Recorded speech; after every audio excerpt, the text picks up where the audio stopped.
썩은 과일을 모두 도려내버리면 먹을 것이 별로 남지 않고 미운 사람 모두 다 걸러내버리면 쓸만한 사람이 남지 않습니다.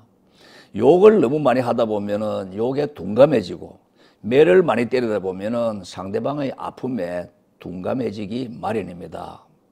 내게 소중한 것이 남에게는 하찮을 수가 있고 남의 소중한 것이 내게 하찮을 수도 있습니다.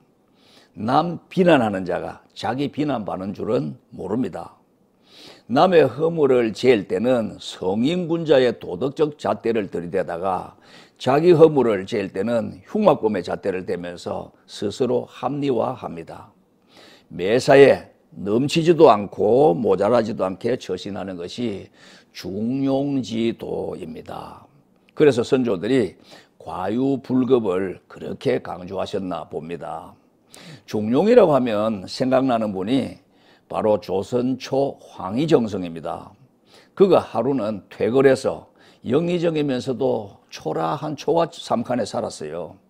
그 자기 집 초가집 살인문을 들어서는데 하인 2명이 언쟁을 벌이고 있었습니다.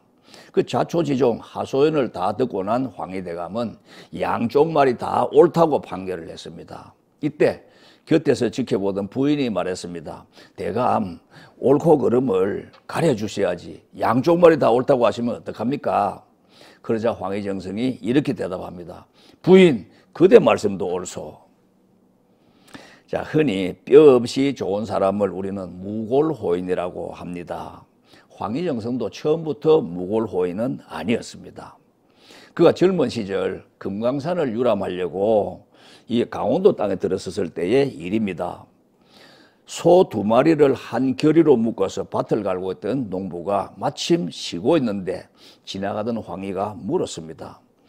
저 2마리 중 어느 소가 일을 더 잘합니까? 그러자 농부가 황희를 멀리 떨어진 곳으로 데리고 갔더니 귀 속에 대고 소곤거리면서 말했습니다.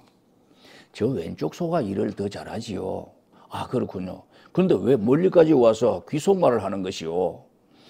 우리 집은 부엌을 가운데 두고 안방 건너편 외양간이 있는데 서로 한 식구처럼 지내다 보니 주인의 말과 표정만 보고도 소들이 눈치를 챕니다. 만약 하는 말을 곁에서 듣게 되면 칭찬받은 소는 자만에 빠져서 일을 게을리할 것이고 책망받은 소는 실망해서 더욱 힘을 쓰지 않을 것입니다. 그러면 농사일이 더 힘들어지기 때문이지요.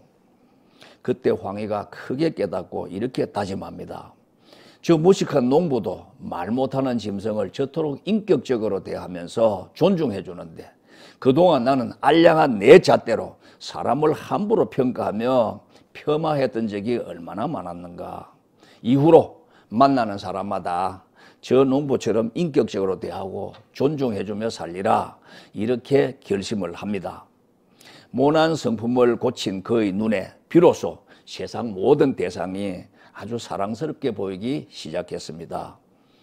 그가 임금으로부터 하사받은 하인 중에 아주 영리하고 성실한 젊은이가 있었는데 귀동냥으로 글을 익히고 헌책을 구해서 틈틈이 독학을 했습니다.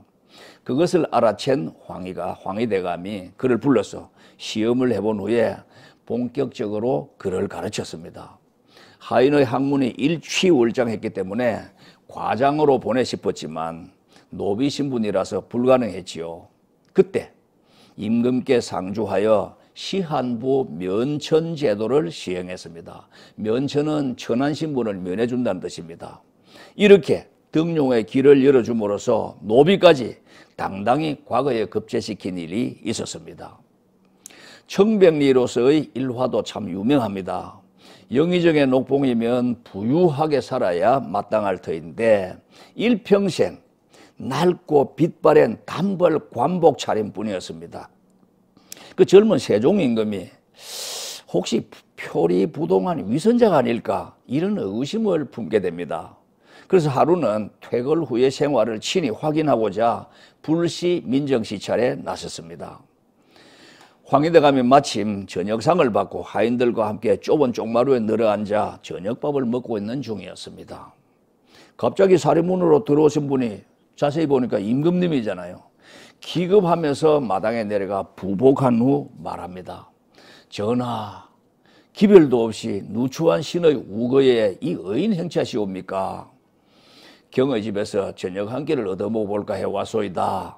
이런 광영이 없사옵니다. 어서 마루에 오르시옵소서. 차려온 음식을 보니 꽁보리밥에 나물반찬과 숭늉 한 그릇이 전부였고 주인과 하인의 밥상이 모두 똑같았습니다. 영상께서 이 험한 음식을 드시고 어찌 국정을 감당하시겠소? 아니옵니다, 전하. 신에게는 이나마 진수성찬이 없고 이것도 먹지 못하는 백성이 많사옵니다. 이런 대화가 오고 갔습니다. 그동안 받은 녹봉은 모두 가난한 백성들에게 다 나누어 줌으로써 청빈한 삶을 몸소 실천해 왔던 것이지요.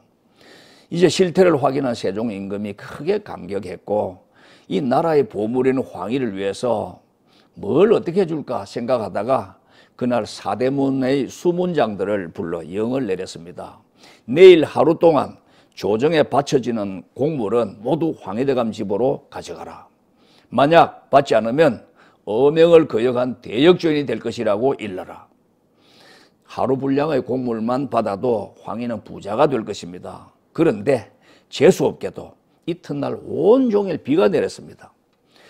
임금에게 바치는 곡물에 비를 맞출 수 없다 보니 물자이동이 딱 끊어졌다가 자정 무렵 문을 닫기 직전에 비가 그쳤습니다. 그때 계란 한 꾸러미가 딱 들어왔기 때문에 한밤중에 황희대감 집 앞에 도착한 수문장이 큰 소리로 외칩니다. 용상대감은 속히 나와서 어명을 받으시오. 잠결에 얼마나 놀랐겠습니까? 달려나가 보니 계란 한 꾸러미를 하사했기 때문에 이거조차 안 받을 수는 없다. 이 관복을 차려입고 사은에 절을 올린 후에 받았습니다. 계란을 삶아놓고 자는 권속들을 깨서 먹게 했는데 껍질을 까보니 모두 병아리로 변하는 중이었습니다. 이것이 저 유명한 계란에도 뼈가 있다라는 계란 유골의 고사입니다. 고맙습니다.